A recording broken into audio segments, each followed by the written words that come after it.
prévision du dialogue politique en République démocratique du Congo.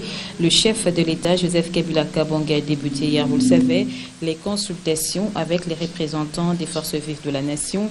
Pour ce mardi, les entretiens ont eu lieu avec les représentants des églises de réveil, le cardinal Laurent Monsengo Passigna et les chefs coutumiers. Écoutez le cardinal Laurent Monsengo Passigna au sortir de cette audience.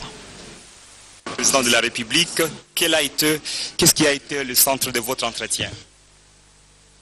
Le centre de notre entretien a été l'objet pour lequel le chef de l'État consulte la classe politique, consulte les chefs de confessions religieuses.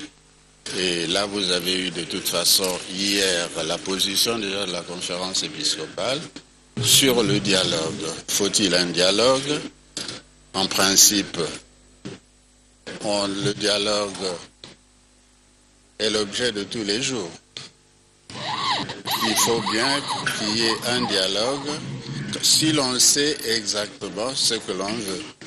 Et apparemment, le président connaît l'objet de ce dialogue.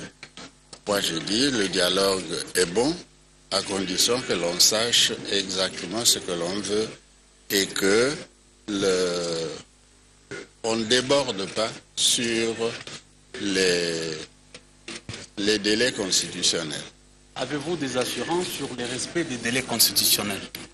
Je crois que le chef de l'État est en train d'examiner tout ce qu'on lui dit. Si la classe politique dit qu'on respectera les délais constitutionnels, je pense que le président tiendra compte.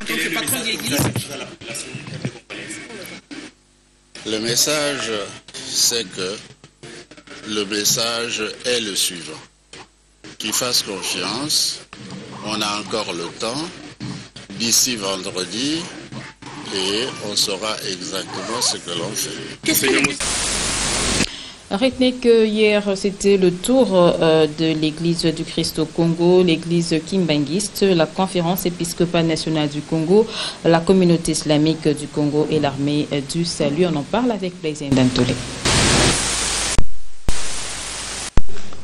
Elle a réellement commencé la consultation présidentielle des représentants des forces vives de la nation. Ces jours, au Palais de la Nation, le président consacre toute une journée aux consultations avec les confessions religieuses. Première délégation, celle conduite par Monseigneur Marini Bodo, président de l'Église du Christ au Congo, qui livre à la presse la quintessence de l'entrevue avec le chef de l'État. Nous avons beaucoup de chrétiens dans notre pays qui prient Dieu.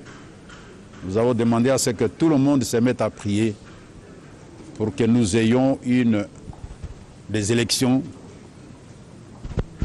paisibles, correctes, à partir de préparation, pendant et aussi après les élections. Inutile de se bousculer, parce que nous avons la règle de jeu et il faut les jouer comme il se doit.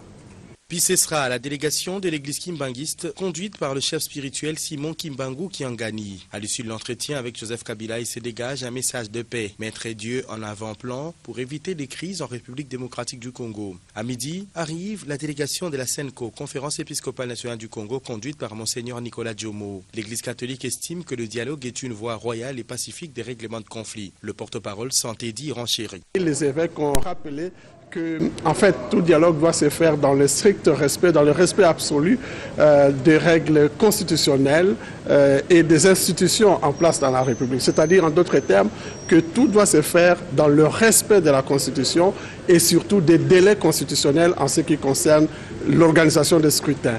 Et donc les évêques ont estimé qu'il y a des points, notamment la sécurisation des opérations électorales et des candidats, mais aussi la mobilisation des fonds pour réussir un processus électoral qui doit conduire le pays vraiment vers des lendemains meilleurs. Ce qui importe pour les évêques catholiques, c'est vraiment le bien-être de la population, le service du bien commun et l'avenir meilleur, bâtir un grand pays au cœur de l'Afrique. La communauté islamique du Congo, Komiko, apprécie l'initiative. Le représentant légal Ali Mouini appelle les politiciens à se mettre autour d'une même table, à se concerter pour décrisper les tensions au niveau du pays. C'est le commissaire Madeleine Ngwanga, représentante légale de l'armée du salut, qui a été reçue la dernière. Elle avait le même message d'apaisement. Il est prévu une autre série d'entrevues avec les chefs des confessions religieuses et les chefs coutumiers.